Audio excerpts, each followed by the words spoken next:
വിശുദ്ധന്മാരെ ചേർക്കുവാനായി യേശു വീണ്ടും വരുമല്ലോ.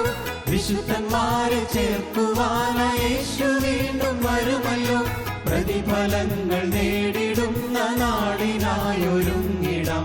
പ്രതിഫലങ്ങൾ നേടിടുന്ന നാളിനായൊരുങ്ങിടാം. താഴ്മ, ഭക്തി എന്നിവയ്ക്കായി യേശു നൽകും പ്രതിഫലം. താഴ്മ, ഭക്തി എന്നിവയ്ക്കായി യേശു നൽകും പ്രതിഫലം. ധനവും മാനം നിത്യജീവൻ നേടിടുന്നു നിശ്ചയം. ധനവും മാനം നിത്യജീവൻ നേടിടുന്നു നിശ്ചയം.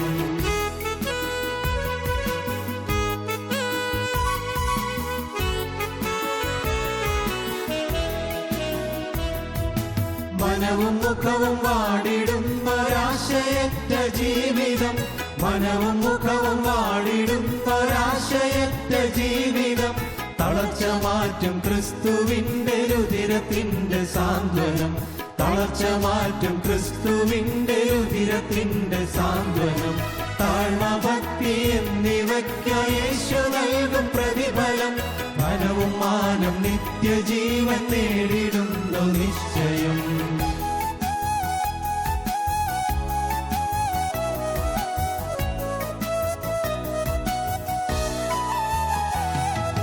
കുരിശിൻ ചുവട്ടിൽ പാപഭാരമർപ്പണം ചെയ്തിടുകിൽ. കുരിശിൻ ചുവട്ടിൽ പാപഭാരമർപ്പണം ചെയ്തിടുകിൽ. കുരിശു വഹിച്ച രക്ഷകന്റെ കരമതെല്ലാം ഏറ്റിടും. കുരിശു വഹിച്ച രക്ഷകന്റെ കരമതെല്ലാം ഏറ്റിടും. താഴ്മ, ഭക്തി എന്നിവയ്ക്കായി യേശു നൽകും പ്രതിഫലം. ധനവും മാനം നിത്യജീവൻ നേടിടുന്നു നിശ്ചയം.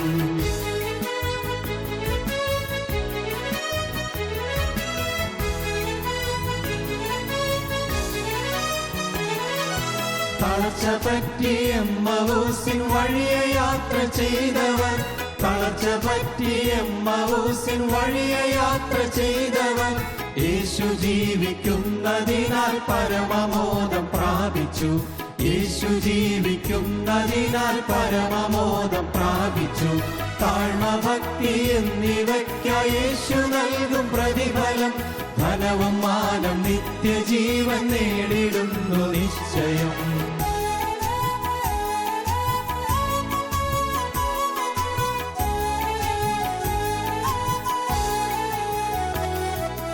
യേശു ക്രിസ്തു ജീവിക്കുന്നു പാപികൾക്ക് അഭയമായി.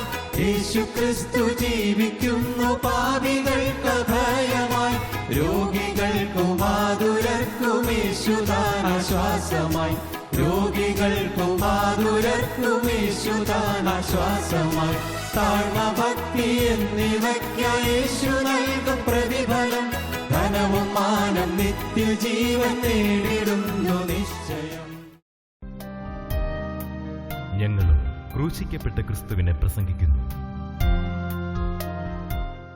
ദൈവത്തിന് സ്തോത്രം. വായിക്കാം, അടുത്ത ഭാഗം വായിക്കാം. രണ്ടാമത്തെ ദൂതൻ ഊതി, അപ്പോൾ തീ കത്തുന്ന വൻമല പോലെയൊന്ന് സമുദ്രത്തിലേക്ക് എറിഞ്ഞിട്ട് കടലിൽ 1/3 രക്തമായി തീർന്നു. സമുദ്രത്തിൽ പ്രാണനുള്ള സൃഷ്ടികളിൽ 1/3 ചത്തുപോയി. കപ്പലുകളിലും 1/3 ഛേദം വന്നു. ഒന്നാമത്തെ ദൂതൻ ഊതിയപ്പോൾ രക്തം കലർന്ന കൽമഴയും തീയും ഭൂമിയിൽ ചൊരിഞ്ഞിട്ട് ഭൂമിയിൽ 1/3 വെന്തുപോയി. വൃക്ഷങ്ങളിൽ 1/3 വെന്തുപോയി. എല്ലാ പച്ചപ്പുല്ലും വെന്തുപോയി. അത് കഴിഞ്ഞു. രണ്ടാമത്തെ ദൂതൻ ഊതുകയാണ്. രണ്ടാമത്തെ ദൂതൻ ഊതി, കാഹളം ഊതി. അപ്പോൾ എന്തുണ്ടായി? അപ്പോൾ തീ കത്തുന്ന വൻമല പോലെയൊന്ന് സമുദ്രത്തിലേക്ക് എറിഞ്ഞിട്ട് കടലിൽ 1/3 രക്തമായി തീർന്നു. നമുക്ക് ഊഹിക്കാൻ പോലും സാധിക്കില്ല എന്താണെന്ന്. ഏതെങ്കിലും ചിഹ്ന ഗ്രഹങ്ങൾ പറന്നു വരുന്നതാണോ, അങ്ങനെയാണോ സംഭവിക്കുന്നത്? നമുക്കറിഞ്ഞുകൂടാ. ഭൂമിയേക്കാളും വലുതായ ചിഹ്നഗ്രഹങ്ങൾ ബഹിരാകാശത്തു കൂടി പറന്നു വന്ന് ഭൂമിയേക്കാൾ വലുത ഗ്രഹങ്ങൾ വന്ന് ഈ ഭൂമിയിലൊന്ന് അടിയുന്നതാണോ വലിയ അത്യാഹിതം വരുന്നത്? അറിയാൻ പാടില്ല. എങ്ങനെയില്ലാമോ നമുക്കറിയാൻ വയ്യാത്ത രീതിയിൽ അത് വന്മല പോലെ ഒന്ന്, തീ കത്തുന്ന വന്മല പോലെ ഒന്ന് സമുദ്രത്തിലേക്ക് എറിഞ്ഞിട്ട് കടലിൽ 1/3 രക്തമായി തീർന്നു. സമുദ്രത്തിൽ പ്രാണനുള്ള സൃഷ്ടികളിൽ 1/3 ചത്തുപോയി. കപ്പലുകളിലും 1/3 ഛേദം വന്നു. ദൈവത്തിന് സ്തോത്രം. പ്രാണമുള്ള സൃഷ്ടികളിൽ സമുദ്രത്തിലുള്ളത് 1/3 ചത്തുപോയി. കൂട്ടത്തോടെയുള്ള അത്യാഹിതം, കൂട്ടത്തോടെയുള്ള മരണം. 1/3 കടൽ ജീവികൾ ചത്തുപോയി. ദൈവത്തിന് സ്തോത്രം.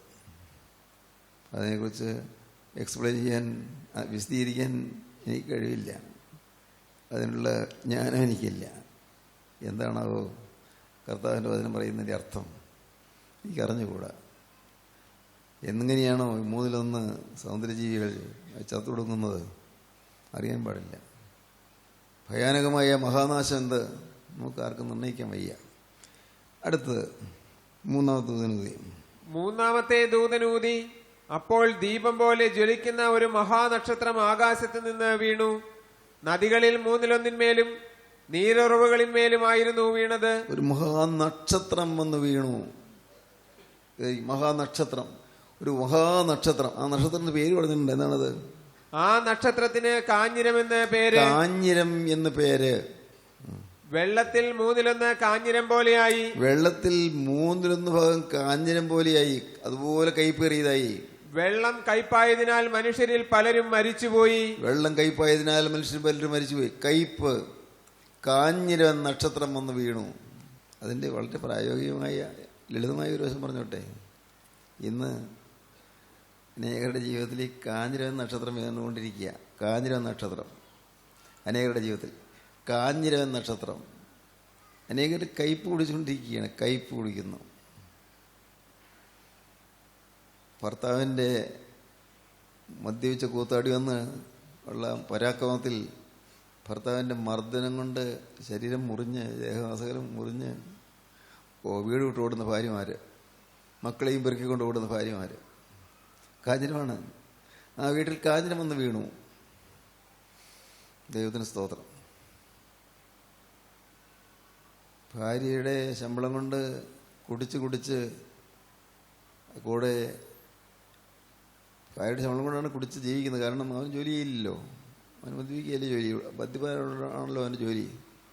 പക്ഷേ അവൻ വേറെ സ്ത്രീയുടെ കൂടെ ജീവിക്കാൻ പോവുകയും ചെയ്യുന്നു. കാഞ്ഞിരം, ആ വീട്ടിൽ കാഞ്ഞിരം നക്ഷത്രം വന്ന് വീണു. നിങ്ങൾ പറയൂ, നിങ്ങളുടെ വീട്ടിൽ കാഞ്ഞിരം വീഴാറുണ്ടോ? നിങ്ങളുടെ ആരുടെയെങ്കിലുമൊക്കെ വീട്ടിൽ കാഞ്ഞിരം വീഴാറുണ്ടോ? അത്യാഹിതങ്ങൾ, പെട്ടെന്നുള്ള അത്യാഹിതങ്ങൾ, പെട്ടെന്നുള്ള ആപത്തുകൾ, പെട്ടെന്നുള്ള കഷ്ടനഷ്ടങ്ങൾ. കഷ്ടം നഷ്ടമല്ല. ഇപ്പം നമുക്ക് ഈ നാട്ടിൽ ജീവിക്കുന്നവർക്ക് അത്രയ്ക്കൊന്നും അറിയാൻ പറ്റുന്നില്ല. എന്തെന്ത് അത്യാഹിതം നമ്മുടെ ഈ കൊച്ചു കേരളത്തിൽ തന്നെ നടന്നു കഴിഞ്ഞു ഈ അടുത്ത സമയത്ത്. ഇത് കാഞ്ഞിരമാണ്. കയ്പേറിയ അനുഭവങ്ങൾ കൂടി മനുഷ്യൻ കടന്നു പോകുന്നു. ദുരിതം നിറഞ്ഞ അനുഭവങ്ങൾ കൂടി കടന്നു പോകുന്നു. ഒന്ന് ചിന്തിച്ചിട്ടുണ്ടോ? ഇന്ന് പണ്ടത്തേക്കാൾ കൂടുതൽ വിവാഹമോചനം കൂടുതലല്ലേ? വിവാഹമോചനം പണ്ടൊക്കെ വിവാഹമോചനം പറഞ്ഞാൽ ഒരു മോശമല്ലേ? ഞാൻ കൊച്ചുകാലത്ത് അങ്ങനെ വിവാഹമോചനം കേട്ടിട്ടില്ല, വിവാഹമോചനം ഇല്ല, കേട്ടിട്ടില്ല. പിന്നെ ആയിപ്പോൾ വല്ലപ്പോഴും ഇവിടെ എല്ലായിടത്തും വളരെ അപൂർവമായിട്ടൊരു വിവാഹമോചനം നടന്നു എന്ന് പക്ഷേ കേട്ടു. പിന്നെ ഞാൻ പ്രായമായി വന്നപ്പോൾ ഇപ്പോഴത്തെ വിവാഹം കഴിഞ്ഞു, വിവാഹമോചനം വരുന്നു. വിവാഹം കഴിഞ്ഞു ഉടനെ വിവാഹമോചനം വന്നു കഴിഞ്ഞു. എന്ത് പറ്റി? എന്താ ഈ മനുഷ്യർക്ക് പറ്റിയത്? ഒന്ന് ഇണങ്ങി കൂടി പോരെ? ഇണങ്ങി കൂടി ജീവിച്ചാൽ പോരെ? ജീവിക്കാൻ പറ്റുകയില്ലേ? നിങ്ങൾ ചിന്തിക്കുമോ? നിങ്ങൾ ഒരിക്കലും, അത് ഞാൻ അങ്ങനെ വളരെ പ്രായോഗികമായിട്ട് പറയട്ടെ, ഒരിക്കലും ഭാര്യയെ അവഗണിക്കരുത്. ഭാര്യയെ ബഹുമാനിക്കണം, ഭാര്യയെ ആദരിക്കണം, ഭാര്യയുടെ ആളുകളെ ആദരിക്കണം. ഒരിക്കലും ഭർത്താവിനെ നിങ്ങൾ അവഗണിക്കരുത്. ഭർത്താവിനെ ബഹുമാനിക്കണം. ഭർത്താവിനെ ഭയത്തോടും വിറയലോടും കൂടി നിങ്ങൾ ബഹുമാനിക്കണം. ഭർത്താവിനെ ആദരിക്കണം മാത്രമല്ല, ബഹുമാനിക്കണം. ആദരിക്കണമെന്നല്ല, ബഹുമാനിക്കണം, പോരാ, ഭയപ്പെടണം. കുടുംബത്തിലൊരു ഐക്യം വരട്ടെ. നമ്മുടെ കൊച്ചു കുടുംബങ്ങൾ, ഞാൻ അതിലേക്ക് എൻ്റെ ഹൃദയം പിന്നെയും പോകുന്നു. നമ്മൾ കൊച്ചു കുടുംബങ്ങൾ സ്വർഗമായി തീരട്ടെ.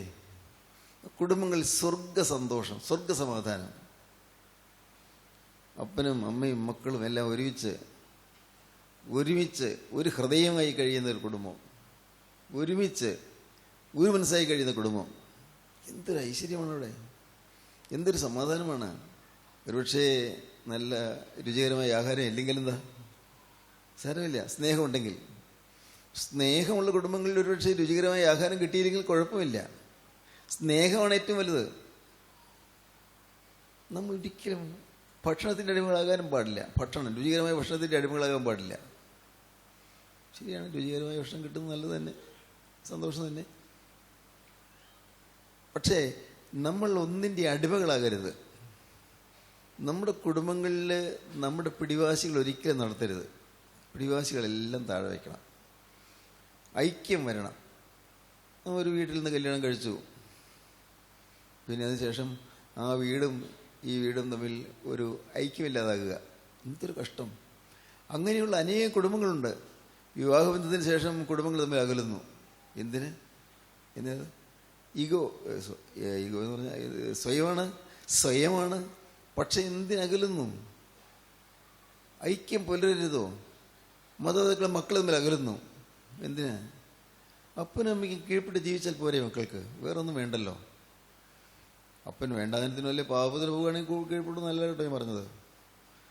അപ്പൻ കൊള്ളരായ്മയ്ക്ക് നടക്കുന്ന അപ്പൻ്റെ കീഴ്പ്പെട്ട് ജീവിക്കണമെന്ന് ഞാൻ പറയില്ല. കാരണം അപ്പൻ മദ്യപാനത്തിന് പോകുന്നു, അവന് മദ്യം മേടിച്ചുകൊണ്ട് വന്നു പറഞ്ഞാൽ മദ്യം എന്നും പോകണമെന്ന് ഞാൻ പറയില്ല. അപ്പനും മക്കളും എല്ലാം ഒരു ഹൃദയമായി കഴിയുന്ന ഒരു കുടുംബം എന്ന് പറഞ്ഞാൽ എന്തൊരു സന്തോഷമാണ് അവിടെ.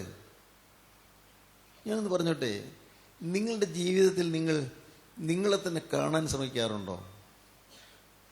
ഒരിക്കലും ഞാൻ പറഞ്ഞു, നിങ്ങൾ ആരെങ്കിലും അനുസരിച്ചു അറിഞ്ഞൂടാ. സ്വന്തം ഭാര്യയോട് ചോദിക്കണം, എൻ്റെ സ്വഭാവത്തിൽ ഞാൻ വരുത്തേണ്ട മാറ്റങ്ങൾ എന്തെല്ലാമാണ്. സ്വന്തം ഭാര്യയോട് ചോദിക്കണം, എൻ്റെ സ്വഭാവത്തിൽ ഞാൻ വരുത്തേണ്ട മാറ്റങ്ങൾ എന്തെല്ലാമാണ്. ഭാര്യ ഭയം കൂടാതെ പറയാൻ അനുവാദം കൊടുക്കണം. നിങ്ങൾ ഭയന്ന് ഭാര്യമായി ചിലപ്പോൾ ഉണ്ടാതിരിക്കും. അങ്ങനെയല്ല, എന്തൊക്കെയാണ് മാറ്റം വരുത്തേണ്ടത് തുറന്ന് ചോദിക്കണം, തുറന്ന് സംസാരിക്കണം. ഇനി മറ്റൊരു കാര്യം കൂടി പറഞ്ഞു തരാം. നമ്മുടെ മക്കളെ നോക്കിയാലറിയാം നമ്മുടെ തനി സ്വഭാവം. ഇപ്പോൾ നമ്മളിപ്പോൾ ഒരു സംസ്കാരമൊക്കെ ആയി, സംസ്കാര സമ്പന്നരായി, നമുക്ക് പാപം ചെയ്യുന്ന നിർബന്ധമുണ്ട്. പക്ഷേ നമ്മുടെ തനി സ്വഭാവം നമ്മുടെ മക്കളിൽ നോക്കിയറിയാം. നമ്മുടെ സ്വാർത്ഥത, നമ്മുടെ അഹന്ത, നമ്മുടെ പൊങ്ങച്ചും, നമ്മുടെ ദ്രവ്യാഗ്രഹം, മറ്റുള്ളവരെ കൊണ്ട് കാര്യം നിർവഹിക്കാനുള്ളതായാണ് നമ്മുടെ താല്പര്യം. നമുക്ക് നമ്മുടേതൊന്നും തൊടാതെ മറ്റുള്ളവരെ കൊണ്ട് കാര്യങ്ങൾ നടത്തിക്കണം, അതിനുള്ള താല്പര്യം. ഇങ്ങനെയുള്ളതായി നമ്മുടെ സ്വഭാവം, നമ്മുടെ തന്നെ സ്വഭാവം നാം തന്നെ തിരിച്ചറിയണം. നമ്മുടെ സ്വഭാവത്തിലുള്ളതായി ന്യൂനതകൾ നാം തന്നെ തിരിച്ചറിയണം. നമ്മുടെ മക്കളുടെ കോപം കാണുമ്പോൾ ഓർത്തോളണം, ഇത് എനിക്കുള്ളത് തന്നെയാണ്, ഈ മക്കൾക്ക് ഇപ്പോൾ കോപം എൻ്റെ സ്വഭാവം തന്നെയാണ്. അവരുടെ ശാഠ്യം കാണുമ്പോൾ, ദുർവാശി കാണുമ്പോൾ ഓർക്കണം, ഇതൊക്കെ എൻ്റെ കയ്യിൽ നിന്ന് പോയതേ ഉള്ളൂ, എന്നിൽ നിന്ന് കിട്ടിയതേ ഉള്ളൂ, പിന്നെ ഞാൻ ഭാഗ്യവശാൽ അതൊക്കെ വിട്ടു. പക്ഷേ ആ തനി സ്വഭാവം എൻ്റെ തനി സ്വഭാവം തന്നെയാണ്. ഇങ്ങനെ നമുക്ക് കാണാൻ പറ്റണം. ദൈവത്തിന് സ്തോത്രം.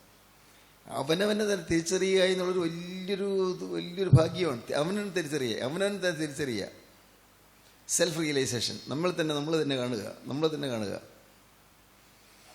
ദൈവത്തിൻ്റെ വലിയ നാമം മഹത്വപ്പെടട്ടെ. ദൈവത്തിന് സ്തോത്രം. ഈ കാഞ്ഞിരത്തിൻ്റെ അനുഭവത്തിൽ കഴിയുന്ന അനേക കുടുംബങ്ങൾ, അനേക യാതനയേറ്റ് വലയുന്ന ജീവിതങ്ങൾ, ഒരു സമാധാനമില്ലാതെ കഴിയുന്ന കുടുംബങ്ങൾ, ഞാനത് തന്നെ വീണ്ടും ചോദിക്കട്ടെ, നമ്മുടെ കുടുംബങ്ങളിൽ വാസ്തവമായ സമാധാനം ഉണ്ടോ? ഒരു നിമിഷം, ഒരു സെക്കൻഡ് ചിന്തിക്കുക, ഉണ്ടോ? മറുപടി ഒന്നും പറയണ്ട. വാസ്തവമായ വൺനെസ് ആൻഡ് ഹാർമണി, ഒരു മനസ്സ് നമ്മുടെ കുടുംബങ്ങളിലുണ്ടോ? ചിലർക്കുണ്ട്, തീർച്ചയായിട്ടും ഉണ്ട്. അങ്ങനെയുള്ള ഭാഗ്യശാലികളുണ്ട്, ഇല്ലെന്ന് ഞാൻ പറയുന്നില്ല. ചിലർക്കുണ്ട്, ദൈവം കുറേ ചെയ്ത് അങ്ങനെ ചിലർക്ക് ആ ഭാഗ്യം കിട്ടിയിട്ടുണ്ട്. നിങ്ങളുടെ കുടുംബം എങ്ങനെയുണ്ട്? ആ വൺനെസ്, ഒരു മനസ്സ്, ഹാർമണി കുടുംബങ്ങളിലുണ്ടോ? നിങ്ങൾ ചിന്തിക്കുക പ്രിയപ്പെട്ടവർ, നിങ്ങൾ ചിന്തിക്കുക. അപ്പോൾ നിങ്ങൾക്ക് കാണാൻ പറ്റും, അല്ല ഞാൻ ചിന്തിച്ചതുപോലല്ല. ഇപ്പോഴും എനിക്ക് ചില കാര്യങ്ങൾ, ചില കടുംപിടുത്തങ്ങളുണ്ട്, ചില പിടിവാശികളുണ്ട്, ചില നിർബന്ധങ്ങളുണ്ട്, ചില ഉയർച്ചകൾ, ചില ഹോട്ടിനെസ്, അഹങ്കാരം, ചില ഉയർച്ചകൾ, അഹങ്കാരമുണ്ട്. കാര്യം ഇല്ലെന്ന് പറഞ്ഞു, പക്ഷേ ദ്രവ്യാഗ്രഹമുണ്ട്. കണ്ടുപിടിക്കണം. ഓക്കെ, ഞാൻ എല്ലാം വിട്ടു എന്ന് പറഞ്ഞു, പക്ഷേ സ്വാർത്ഥതയുണ്ട്. എൻ്റെ അഭിപ്രായത്തിന് വിരുദ്ധമായിട്ടൊന്ന് കണ്ടാൽ ഇഷ്ടപ്പെടില്ല, മിണ്ടില്ല. എനിക്ക് ചില അഭിപ്രായങ്ങളുണ്ട്, അതിന് വിരുദ്ധമായിട്ട് കണ്ടാൽ മിണ്ടില്ല. കാരണം കുറച്ചൊരു കൾച്ചേർഡാണല്ലോ, കുറച്ച് റിഫൈൻഡ് ആണല്ലോ, കുറച്ചൊരു സംസ്കാരമുണ്ടല്ലോ, അതുകൊണ്ട് മിണ്ടില്ല. പക്ഷെ എന്നാലും അകത്തൊരു ചെറിയൊരു നീറ്റിലാദ്യം വരുന്നില്ലേ? നമ്മുടെ ഹിതപ്രകാരം നടക്കുന്നില്ല എന്ന് വരുമ്പോൾ ഒരു ചെറിയ നീറ്റിൽ പോലെ. ഇതെല്ലാം വാസ്തവത്തിൽ നമ്മുടെ കുടുംബത്തിന് സ്വസ്ഥത നശിപ്പിക്കും, കുടുംബത്തിൻ്റെ സമാധാനം നശിപ്പിക്കും. കുടുംബസമാധാനം ഇതൊരു പ്രധാന ചിന്താവിഷയമാകേണ്ടതാണ്. എൻ്റെ കുടുംബം കൂടുമ്പോൾ ഇമ്പം എന്നൊക്കെ പറയും. കൂടുമ്പോൾ ഇമ്പം മാത്രമല്ല, എല്ലായ്പ്പോഴും ഇമ്പമായിരിക്കണം. കുടുംബം കൂടുമ്പോൾ ഇമ്പം, എല്ലായ്പ്പോഴും ഇമ്പമായിരിക്കണം. ദൈവത്തിന് സ്തോത്രം, ദൈവത്തിന് വലിയ നാമം മഹത്വപ്പെടട്ടെ. സ്തോത്രം. ഞാൻ നിങ്ങളോട് പറയട്ടെ, ഞങ്ങളുടെ ഈ കുടുംബത്തിൽ വണ്ണസ് ഉണ്ട്. ഒരു ഹൃദയമാണ്, ഒരു ഭിന്നതയുമില്ല, ഒരു അഭിപ്രായ വ്യത്യാസമില്ല. ഞാൻ പറയുന്നത് ചെറിയ കാര്യമൊന്നും വിചാരിക്കണ്ട. പരസ്പരമുള്ള വിധേയത്വം, പരസ്പരമുള്ള ഒത്തിണക്കം, പരസ്പരമുള്ള കൂറെന്ന് പറയും, കൂറ്, ഒരു മനസ്സ്. സ്തോത്രം. കയ്പ്, കാഞ്ഞിരം, മൂന്നിലൊന്ന് കയ്പായിപ്പോയി. എന്നൊരു വായിക്കാം, ആ വാക്യം. മൂന്നാമത്തെ ദൂതനൂതി, അപ്പോൾ ദീപം പോലെ ജ്വലിക്കുന്ന ഒരു മഹാനക്ഷത്രം ആകാശത്ത് നിന്ന് വീണു. നദികളിൽ മൂന്നിലൊന്നിന്മേലും നീരുറവുകളിന്മേലുമായിരുന്നു വീണത്. ആ നക്ഷത്രത്തിന് കാഞ്ഞിരമെന്ന് പേര്. വെള്ളത്തിൽ മൂന്നിലൊന്ന് കാഞ്ഞിരം പോലെയായി. വെള്ളം കയ്പായതിനാൽ മനുഷ്യരിൽ പലരും മരിച്ചുപോയി. സ്തോത്രം. യിരെമ്യാ പ്രവാചകന്റെ പുസ്തകം 9-ാം അധ്യായം 15-ാം വാക്യം എടുക്കൂ. 23-ാം അധ്യായം 15-ാം വാക്യവും. യിരെമ്യാ 9:15, 23:15. ഇസ്രായേലിന്റെ ദൈവമായ സൈന്യങ്ങളുടെ യഹോവ ഇപ്രകാരം അരുളി ചെയ്യുന്നു, ഞാൻ ഈ ജനത്തെ കാഞ്ഞിരം കൊണ്ട് പോഷിപ്പിച്ച് നഞ്ചുവെള്ളം കുടിപ്പിക്കും. ജനത്തിന് വരാൻ പോകുന്ന നാശം, ജനത്തിന് വരാൻ പോകുന്ന ശിക്ഷ, കാഞ്ഞിരം കൊണ്ട് പോഷിപ്പിക്കും, നഞ്ചുവെള്ളം കുടിപ്പിക്കും. ദൈവം പറയുകയാണ്. പിന്നെ അവരും അവരുടെ പിതാക്കന്മാരും അറിയാത്ത ജാതികളുടെ ഇടയിൽ ഞാൻ അവരെ ചിഹ്നിച്ചു. ജാതികളുടെ ഇടയിലേക്ക് ഈ ജനം, ഇസ്രായേൽ ജനം ചിഹ്നിച്ചുപോയി. യിരെമ്യാ 23:15. അതുകൊണ്ട് സൈന്യങ്ങളുടെ യഹോവ പ്രവാചകന്മാരെ കുറിച്ച് ഇപ്രകാരം അരുളി ചെയ്യുന്നു, ഞാൻ അവരെ കാഞ്ഞിരം തീറ്റി. പ്രവാചകന്മാര് കർത്താവിന്റെ വേലക്കാരെ കുറിച്ചാണ് പറയുന്നത്. പ്രവാചകന്മാരെ കാഞ്ഞിരം തീറ്റും എന്ന്. നഞ്ചുവെള്ളം കുടിപ്പിക്കും. പ്രവാചകന്മാരാണ്. പക്ഷേ അവരുടെ ജീവിതത്തിൽ വിശുദ്ധിയില്ല. അവർ ദൈവത്തെ മറന്ന് ജീവിക്കുന്നു. ദൈവത്തിന്റെ വേലക്കാരാണ്. അവരെ നഞ്ചുവെള്ളം കുടിപ്പിക്കും, കാഞ്ഞിരം കൊണ്ട് തീറ്റും, കാഞ്ഞിരം കൊണ്ട് പോഷിപ്പിക്കും. ദൈവത്തിന് സ്തോത്രം. കാഞ്ഞിരം നക്ഷത്രം. അനേക ജീവിതങ്ങൾ, കുടുംബങ്ങൾ ഈ കാഞ്ഞിരത്തിൻ്റെ കയ്പിൽ, പുറമേയുള്ള കാഞ്ഞിരം അല്ല കേട്ടോ, കാഞ്ഞിരത്തിൻ്റെ കയ്പിൽ ഇന്ന് യാതനയേറ്റ് വിടയുകയാണ് സമൂഹം തന്നെ. അത്ഭുതമില്ല. എനിക്കറിയാം, ഓരോരുത്തരും ഉപജീവനത്തിൻ്റെ കാര്യത്തിലുള്ളതായ ബന്ധപ്പാടുകൊണ്ട് എന്തെന്ത് യാതനകളാണ് സഹിക്കുന്നത്. വിദേശത്തേക്കൊന്ന് പോകണമെന്ന് ആഗ്രഹിച്ചു, IELTS എഴുതി, കിട്ടിയില്ല, നിരാശയായി. OET എഴുതി, അതിന് രൂപ കൂടുതൽ വേണം, അഡ്മിഷൻ അതിന് അത്രയും രൂപ മുടക്കി, കിട്ടിയില്ല. എന്തു ചെയ്യും? വിദേശത്ത് പോകണമെന്നുണ്ട്, വിദേശത്ത് പോയി പഠിക്കണമെന്നുണ്ട്. പഠിക്കുന്ന കൂട്ടത്തിൽ ജോലി ചെയ്യുകയും ചെയ്യാം, നല്ലതാണ്. പക്ഷേ ഈ എക്സാമിനേഷൻ, ഈ ടെസ്റ്റ് ഏതെങ്കിലും പാസ്സായിട്ട് വേണ്ടേ? വേണ്ടത്ര സ്കോർ കിട്ടിയിട്ട് വേണ്ടേ? എത്രയോ ചെറുപ്പക്കാരിന്ന് മനസ്സ് നൊന്ത് കഴിയുന്നു. കാഞ്ഞിരമാണ്. വിവാഹ ജീവിതത്തിലേക്ക് വരണമെന്നുണ്ട്, പ്രായമായി വരുന്നു, വിവാഹം നടക്കുന്നില്ല, ഒരു നല്ല ആലോചനയൊന്നും വരുന്നുമില്ല. എന്തു ചെയ്യും? വിവാഹാലോചനയെ വരുന്നില്ല. വേണമെന്നുണ്ട്, പക്ഷേ വിവാഹം നടക്കുന്നില്ല. കാഞ്ഞിരത്തിൻ്റെ അനുഭവമാണത്. വളരെ സന്തോഷമായി ജീവിച്ചു, വിവാഹം കഴിഞ്ഞു, സന്തോഷമായി ജീവിച്ചു. അധികം കാലം കഴിഞ്ഞില്ല, പറയാൻ പേടിയാവുന്നു. പെട്ടെന്ന് ഭർത്താവ് മരിച്ചുപോയി. ചെറുപ്പക്കാരൻ, തീരെ ചെറുപ്പം, ഒരു പ്രത്യേക കാരണവുമില്ല. ഒരു ദിവസം ബെഡിൽ മരിച്ചു കിടക്കുന്നു. എങ്ങനെ വഹിക്കും, എങ്ങനെ സഹിക്കും? ആ വീട്ടിൽ കാഞ്ഞിരമാണ്. ദൈവത്തിന് സ്തോത്രം. വളരെ നാൾ ഇതൊക്കെ ഓരോരുത്തർ പറയുന്ന കാര്യങ്ങളാണ് ഞാൻ പറയുന്നത്, അല്ലാതെ ഞാൻ ഊഹിച്ച് പറയുന്ന കാര്യങ്ങളല്ല, ചിലരുടെ അനുഭവങ്ങളാണ്. വളരെ നാൾ പ്രാർത്ഥിച്ചും അങ്ങനെ നോമ്പ് നോറ്റുമൊക്കെ വളരെയേറെ ജാഗരിച്ച് ഒരു കുഞ്ഞിനെ ഗർഭം ധരിച്ചു. ഇപ്പോഴ് ആ കുഞ്ഞ് അത് നല്ല ആരോഗ്യത്തോടെ കിട്ടുപോയെന്ന് ഭയം. കാരണം ബ്ലീഡിങ്, രക്തം പോകുന്നു, ബ്ലീഡിങ്. അയ്യോ, എന്ത് വേണ്ടു, ഇനി എന്താ ചെയ്യുക? പ്രാർത്ഥിക്കല്ലാതെ എന്ത് ചെയ്യാൻ പറ്റും? ഡോക്ടേഴ്സ് നോക്കിയിട്ടൊന്നും സാധിക്കുന്നില്ല. ബ്ലീഡിങ്. വളരെ വളരെ ആശിച്ച് കിട്ടിയ ഒരു ഗർഭമായിരുന്നു. പക്ഷേ ആ പ്രഗ്നൻസി ഏതാണ്ട് 4 നാൾ കഴിഞ്ഞപ്പോഴേക്കും അത് ഗർഭഛിദ്രമായി പോകാൻ പോകുന്നു. ദൈവത്തിന് സ്തോത്രം. പ്രിയപ്പെട്ടവർ, ഇങ്ങനെയൊക്കെയുള്ള എത്രയോ കാര്യങ്ങൾ എനിക്കറിയാം. അനേകർ ഇന്ന് എരിപൊരിക്കൊള്ളുകയാണ്, തീ തിന്ന് കഴിയുകയാണ്. അനേക കുടുംബങ്ങൾ ഇന്ന് തീ തിന്നുകയാണ്, വലഞ്ഞു കഴിയുകയാണ്. എവിടെയുണ്ട് സമാധാനം? പ്രിയപ്പെട്ടവരെ, നിങ്ങൾ ചിന്തിക്കണം. ഇതൊക്കെ ഞാൻ കേൾക്കുമ്പോൾ നിങ്ങൾ വെറുതെ ചുമ്മാ ഒരു കഥ കേൾക്കുമ്പോൾ കഴിക്കുകയല്ലത്. ചിന്തിക്കണം, എവിടെയുണ്ട് സമാധാനം? കിട്ടും സമാധാനം, ഉറപ്പാണ്. യേശു ക്രിസ്തു നിങ്ങളുടെ ഹൃദയത്തിലേക്ക് വന്നാൽ സമാധാനം കിട്ടും. ക്രിസ്തു നിങ്ങളുടെ ഉള്ളത്തിലേക്ക് വന്നാൽ കയ്പ് മാറും, മധുരമാകും. ബിറ്റർനെസ് മാറി സ്വീറ്റ്നെസ് വരും. ക്രിസ്തു ഹൃദയത്തിലേക്ക് വന്നാൽ മാത്രം മതി, മറ്റൊന്നും വേണ്ട. നിത്യരക്ഷകനായ ക്രിസ്തു, ക്രൂശിൽ മരിച്ചതായ ക്രിസ്തു നിങ്ങളുടെ ഹൃദയത്തിൽ വന്ന് വാണാൽ അവിടെ പിന്നെ സമാധാനമാണ്. ആരെങ്കിലും നിങ്ങളോട് പരുഷമായി പെരുമാറിയാൽ പോലും നിങ്ങൾക്കുള്ളിൽ തൊടുകയില്ല, ഭാരമില്ല. ആരെങ്കിലും നിങ്ങളെ നൊമ്പരപ്പെടുത്തുകയോ വേദനപ്പെടുത്തുകയോ ചെയ്യുന്ന രീതിയിൽ സംസാരിച്ചാലും നിങ്ങളിത് ബാധിക്കുകയില്ല. കാരണം ക്രിസ്തു അകത്ത് പുഞ്ചിരിച്ചുകൊണ്ട് നിൽക്കുന്നു. സ്തോത്രം. ക്രിസ്തു അകത്ത് പുഞ്ചിരിച്ചുകൊണ്ട് നിൽക്കുന്നു. മതിയല്ലോ. എൻ്റെ കർത്താവ് എന്ത് വന്നാലെന്താണ്, എൻ്റെ യേശു എൻ്റെ ഹൃദയത്തിൽ പുഞ്ചിരിച്ചുകൊണ്ടിരിക്കുന്നു. ക്രിസ്തു ഹൃദയത്തിൽ നിറഞ്ഞു നിന്നാൽ പിന്നെ മ്ലാനതയില്ല, പിന്നെ എപ്പോഴും സന്തോഷമല്ലേ, നിറഞ്ഞ സന്തോഷം. കാരണം കിട്ടിയിരിക്കുന്ന നിധിയാണ്. എനിക്ക് നിധി കിട്ടിയിരിക്കുന്നു. സ്വർഗീയ നിക്ഷേപം എനിക്ക് കിട്ടിയിരിക്കുന്നു. എൻ്റെ ഉള്ളത്തിൽ സർവത്തിൻ്റെയും അധികാരിയായ ക്രിസ്തു എന്ന് വാഴുന്നു. കാഞ്ഞിരത്തിൻ്റെ കൈപ്പേറിയ അനുഭവങ്ങൾ എന്നാൽ എന്താണ്? സാരമില്ല, എല്ലാം മധുരമാക്കി തരാൻ എൻ്റെ പ്രിയ എന്നോട് കൂടെയുണ്ട്. സ്തോത്രം. എല്ലാം മനോഹരമാക്കി തരാൻ എൻ്റെ കർത്താവ് എന്നോട് കൂടെയുണ്ട്. മാറിയ മധുരമാക്കുന്നവൻ.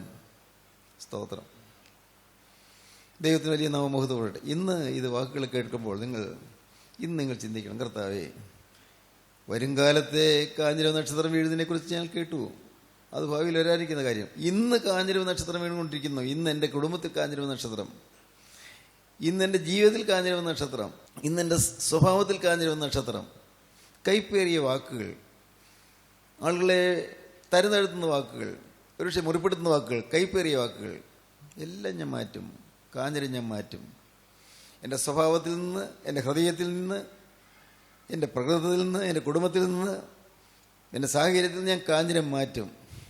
നിങ്ങൾക്ക് തീരുമാനിക്കാം. കർത്താവിൻ്റെ കരങ്ങളിലേക്ക് നിങ്ങളെ കൊടുക്കാം. തീരുമാനം നിങ്ങൾക്ക് ഉറപ്പിക്കാം. കർത്താവേ, ഇന്ന് എല്ലാ കാഞ്ഞിരത്തോടും കയ്പായതിനെല്ലാറ്റിനോടും ഞാൻ യാത്ര പറയുന്നു. പാപത്തെ ഞാൻ ഉപേക്ഷിക്കുന്നു. കയ്പായതിനെല്ലാം ഞാൻ വിട്ടുകളയുന്നു. ഒരു കാരണവശാലും ആരോടും കയ്പായിരിക്കുകയില്ല, ആരോടും വൈദ്യം കൊണ്ടിരിക്കുകയില്ല, ഇഷ്ടത്തോടുകൂടി ഇരിക്കുകയില്ല, പിണങ്ങിയിരിക്കുകയില്ല, കയ്പുണ്ടാവുകയില്ല. ഒരു വാക്കിലും കയ്പിൻ്റെ ഒരു അംശം പോലും ഉണ്ടാവുകയില്ല. അഹങ്കാരത്തിൻ്റെയോ ധിക്കാരത്തിൻ്റെയോ ഒരു അംശം പോലും ഉണ്ടാവുകയില്ല. ഇനി യേശുവേ, ഇനി ഞാനൊരു പുതിയ മനുഷ്യനായിരിക്കും. സ്തോത്രം. മക്കളെ, നിങ്ങൾക്ക് തീരുമാനിക്കാൻ പറ്റുമോ? ഞാൻ പുതിയ മനുഷ്യനായിരിക്കും. In all aspects of life, ജീവിതത്തിൻ്റെ എല്ലാ വശങ്ങളിലും ഞാൻ പുതിയ മനുഷ്യനായിരിക്കും. പുതിയ ഒരു മനുഷ്യൻ. ഞാൻ പുതിയ മനുഷ്യനായിരിക്കും എല്ലാ രംഗങ്ങളിലും. എവിടെയെല്ലാം ഞാൻ പ്രവർത്തിക്കുന്നു അവിടെയെല്ലാം ഞാൻ പുതിയ മനുഷ്യനായിരിക്കും. എൻ്റെ കർത്താവേ, യേശുവിൻ്റെ സ്വഭാവത്തോട് ഞാൻ ജീവിക്കും. അങ്ങനെ അനേകരെ യേശുവിനെ കണ്ടെത്താനിടയാകും. എന്നിൽ കൂടി യേശുവിനെ അനേകർ കണ്ടെത്തും. അതിന് തക്കോടെ ഞാൻ ജീവിക്കും. നമുക്ക് തീരുമാനിക്കാം, നമുക്ക് പ്രാർത്ഥിക്കാം.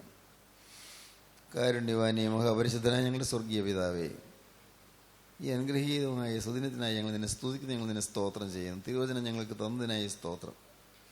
ഞങ്ങളുടെ ദൈനംദിന ജീവിതത്തിലെ യേശുക്രിസ്തുവിനെ വഹിക്കുവാനുള്ളതായ ഭാഗ്യം ഞങ്ങൾക്ക് പ്രദാനം ചെയ്യാമെന്നുള്ള വാഗ്ദാനം തന്നതിനായി സ്തോത്രം.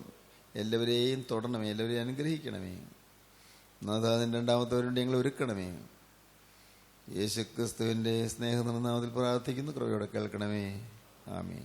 Professor MY Yohannan power vision TV-യിൽ പ്രസംഗിക്കുന്നു. എല്ലാ ദിവസവും രാവിലെ 5:30 ഉച്ചയ്ക്ക് 1:30 രാത്രി 8:30.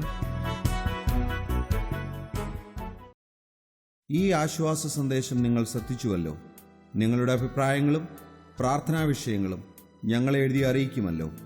ഞങ്ങളുടെ വിലാസം: professor MY Yohannan, post box number 17, Kolenchery 682311. Phone 9142303096.